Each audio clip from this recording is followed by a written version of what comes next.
To work on sit, you're gonna hold a treat right in front of your dog's face. He does know this. You're gonna hold a treat right in front of your dog's face so that they're biting on it and licking at it, but you're not gonna give it to them. If your dog is biting your fingers very, very hard, you can also do this with a squeeze tube of peanut butter or applesauce, or you can hold the treat so that it's in the palm of your hand and not in your fingertips. You're gonna take the treat and get your dog to look up. So you're gonna take the treat and bring it up over their head.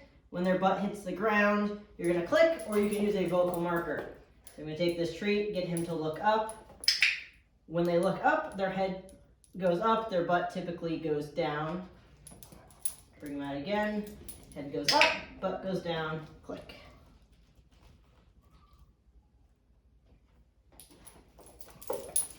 You can also do this from a stand or a down. I'm gonna try getting him to go into a down. I'm gonna take the treat, put it right in front of his face, and I'm gonna bring his head down so he kind of goes into a bow. I'm gonna click there. What I'm looking for are his elbows hitting the ground. Even if that's as far as they'll go, you can click for that. You want to click for them bending their elbows. So I'm going to bring him straight down and then bring the treat out along the floor and see if he'll flatten down. Not quite yet. So I'm going to click for him putting his elbows down. Yes, there we go.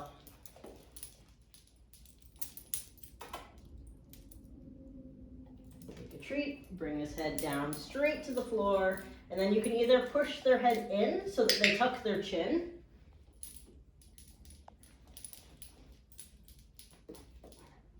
Once they're straight down, you can either push them in so that their head touches their chest, they tuck their chin in, and sometimes that will cause them to put their butt down as well. Or you can bring the treat straight down and then slowly bring it out once they're bending their elbows, and that will sometimes have them flop down. For Mitchell, it seems he does better with tucking his chin in. And I've got him on leash so that he can't just keep backing up. I want to limit his ability to back away from me. So I'm going to keep the leash short enough that he can't get out of reach.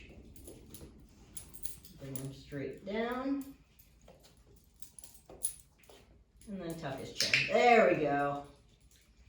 And I'm not using any commands for this yet because it doesn't look right. So I don't want to tell him that this is down because this is not how I want him to do down every time.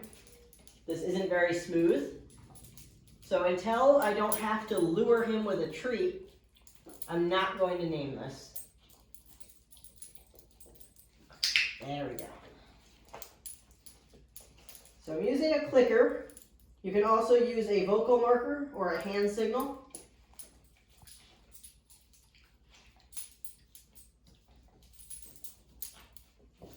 Yes. So that's a vocal marker, just using yes. I don't want to tell the dog, good dog, that's an affirmation, not a marker. You want to use something that you don't typically say to your dog so that it's a unique marker for when a treat is appearing. Yes. And I'm doing this from a stand. So I'm taking the dog from a stand and bringing them into a down. We can also take them from a sit and bring them into a down. Very nice. So when they're in a sit, you're going to take the treat straight down and then bring it a little bit along the floor until they flatten out. From a sit, we can also do stand. If you want the dog to stand from a sit, you're going to take the treat and bring it straight out in front of them until their butt pops up. I don't want to bring it far enough that he takes several steps. I'm not looking for him to take steps. I'm just looking for him to be standing all 4 feet. There we go.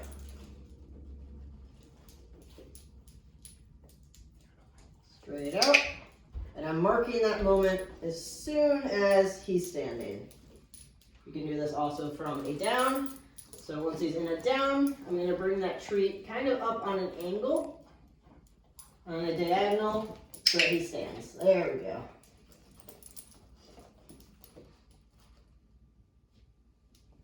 So from a down, up on a diagonal, and he stands. Hey, very nice. I'm going to treat him and capture that moment that he chose to do a down without me asking. From a down, you can go into a sit. If you move the treat straight up,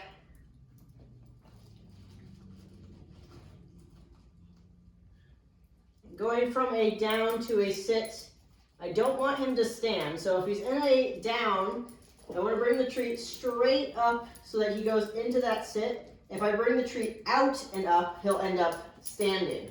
So if I'm looking for a sit from a down, straight up. Very good. And you can do this in any combination and mix it up so that they're not always expecting that after a sit they're going into a down. You might go from a sit to a stand. And then from a stand to a down.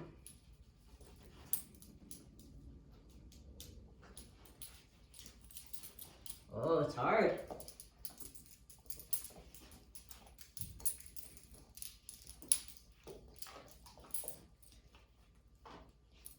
Yes, there we go.